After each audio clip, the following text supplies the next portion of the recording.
was in some form of talks. Going into, we had hoped a sixth round with Iran regarding their nuclear program.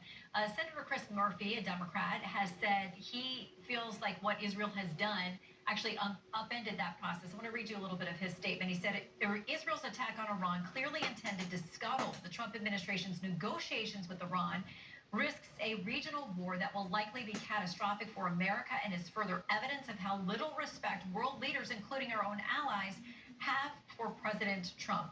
How do you respond to the accusations that Israel has made the situation worse by upending those talks?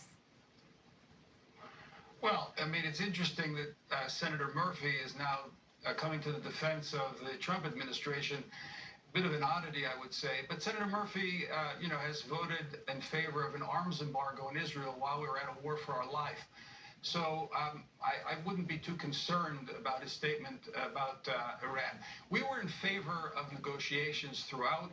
We hoped that Steve Witkoff, the president's envoy, negotiating with Iran would be successful.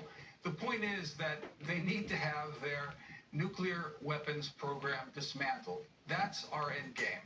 And if it can be done through negotiations, if it can be done through talks and agreements, that's great.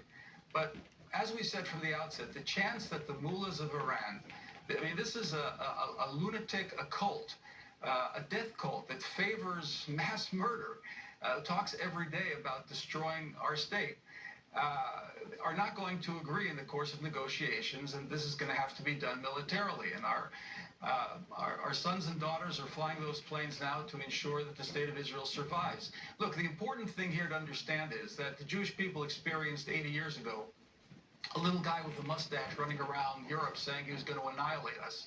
And nobody listened, and nobody raised a finger, and we lost one-third of our people, 6 million, and we entered into a Second World War that took the lives of 65 million people. If we let these mullahs run loose with ballistic missiles and nuclear weapons, that's going to happen again. So what we're doing is preventing war, not advancing war.